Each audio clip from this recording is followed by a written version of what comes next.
बिस्मिल्लाहिर्रहमानिर्रहीम। अस्सलाम वालेकुम। कैसे हैं आप सब? उम्मीद करती हूँ बिल्कुल ठीक होंगे। अल्लाह ताला ऐसी ही हंसता मुस्कुराता आबाद रखे और हम सबको अपने हिफ्ज़ अमान में रखे।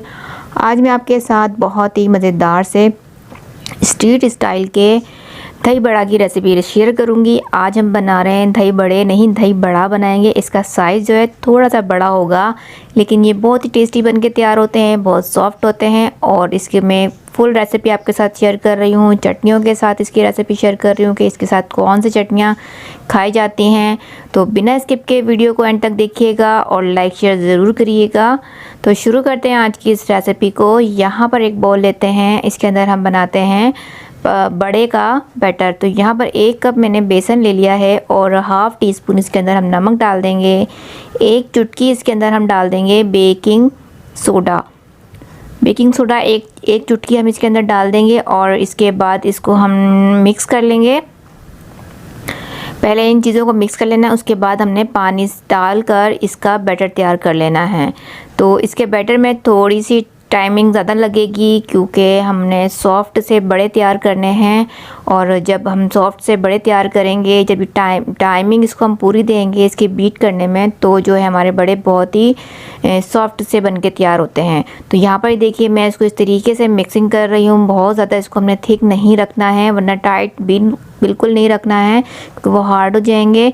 तो यहाँ पर आप देख सकते हैं इसकी कंसिस्टेंसी ऐसी होनी चाहिए। अब आप इसको टेस्ट कर सकते हैं कि ये हमारा बैटर सही बना है। इसको एक पानी लीजिए और उसके अंदर डाल के देखिए, ये बिल्कुल इसके ऊपर आ जाएगा, पानी के ऊपर ही रहेगा, ये मिक्स नहीं होगा पानी में। तो अब इनको साइड पे करते हैं। अब यहाँ पर ये देखिए दही है, दही मेरे पास स्मूदी सा है, 1 कप मैंने ले लिया था। इसके अंदर हमने कुछ नहीं डाला है, सिर्फ दही को मैंने फेंट लिया है। अब इसके अंदर सिर्फ हम नमक ऐड करेंगे। हाफ़ टी स्पून में इसके अंदर नमक ऐड कर दूंगी क्योंकि चटनियों के अंदर भी हमारा नमक होगा, तो इसलिए थोड़ा सा टेस्ट को देखकर ही इसमें ऐड कीजिएगा। तो यहाँ पर दही भी हमारी तैयार हो गई है। अब यहाँ पर ग्रीन चटनी तैयार कर लेते हैं। ये लहसुन के 3 जवे हैं, 1 टुकड़ा अदरक का है, 1 बंच है मेरे पास धनिया और उसका आधा बंच मैंने ले लिया है पुदीने का। अच्छे से वॉश करने के बाद इनको हम इस मिक्सी के जार में डालेंगे और फिर इसके हमने चटनी तैयार कर लेनी है। इसके अलावा इसके अंदर जाएगा लेमन जूस जाएगा, 1 का लेमन का जूस मैंने इसके अंदर डाल दिया है। और हाफ़ टी स्पून इसके अंदर भी हम नमक ऐड कर देंगे और इसके अंदर हम डाल देंगे काला नमक डालेंगे हाफ़ टी स्पून। और यहाँ पर हाफ़ टी स्पून मैंने ज़ीरा डाल दिया है। थोड़ा सा ठंडा पानी डालेंगे, चिल पानी डालने से इसका कलर फ्रेश रहता है, कलर ब्लैक नहीं पड़ता। और ये थोड़ी सी हम दाल सेव डाल रहे हैं, इससे भी कलर थोड़ा सा इसका ब्राइट आता है, डार्क नहीं होता। तो इसको अब हमने डालकर इसको ब्लेंड कर लेंगे। यहाँ पर आप देख सकते हैं इसका कलर और इसकी कंसिस्टेंसी कितनी अच्छी सी बनी है। तो इसको हम निकाल लेते हैं अपनी एक बाउल में। तो ये हमारी ग्रीन चटनी जो है तैयार हो गई है। अब ये चटनी आप इस दही बड़े के साथ खाइए या फिर किसी भी चाट के साथ इस चटनी को आप लगा सकते हैं, बहुत ही टेस्टी बनती है।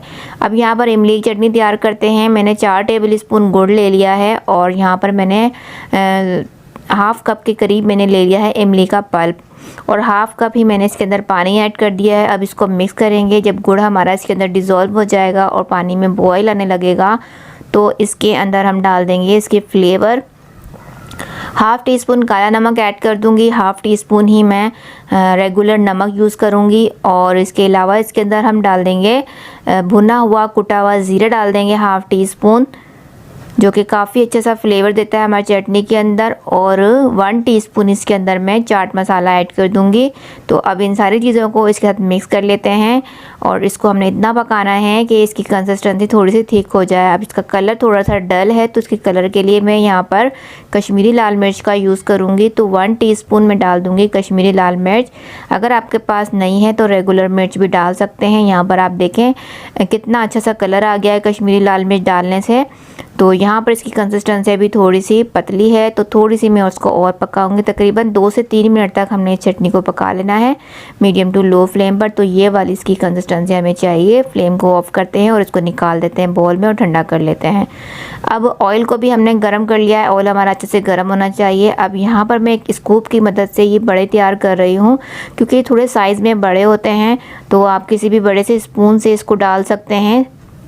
तो इस तरीके से मैंने एक एक करके इसमें डाल देना है और ये बहुत ही जल्दी से फ्राई हो जाते हैं। ये अपने आप ही घूम कर ऊपर आ जाएंगे जब ये एक साइड से फ्राई हो जाएंगे। इनको हमें घुमाने की ज़रूरत नहीं है। यहाँ पर ये देख सकते हैं ये खुद ही घूम के पलट कर ऊपर हो जाते हैं जब एक साइड से ये सिक जाते हैं तो यहाँ पर ये देखिए दोनों साइड को अपने इक्वल कलर देने के लिए इसको हमने हिलाना है इस तरीके से।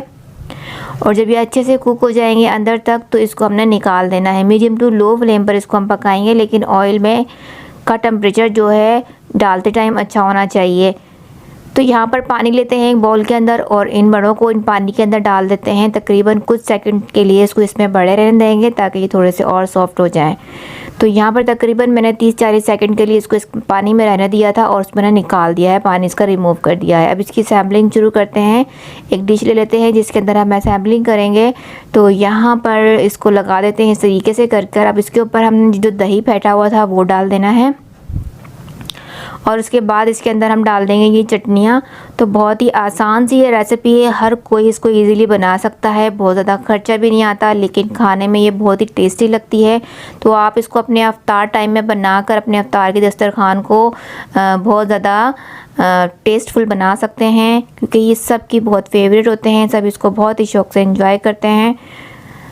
तो ऊपर से चाहें तो आप प्याज टमाटर वगैरह डाल सकते हैं, लेकिन ये ऐसे ही अच्छे लगते हैं। मैंने इसके ऊपर थोड़ी सी प्याज डाल दी है और थोड़े से दाल से डाल दी हैं। अब इसको मैं सर्व कर लेती हूँ।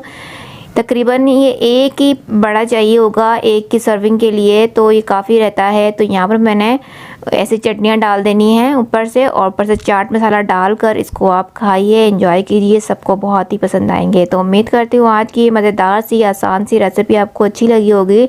तो लाइक शेयर ज़रूर करिएगा, और चैनल पर नए हैं सब्सक्राइब नहीं किया है तो ज़रूर करते हुए जाइएगा। बराबर में दिए गए बेल के आइकन को ज़रूर प्रेस कर लिया करें ताकि मेरी हर नई रेसिपी की अपडेट आपको मिलती रहे और आप उससे ऐसे ही फ़ायदा उठाएं। अपना ख्याल रखिएगा, मुझे अपनी दुआओं में याद रखा करें। मिलती हूँ नेक्स्ट वीडियो में।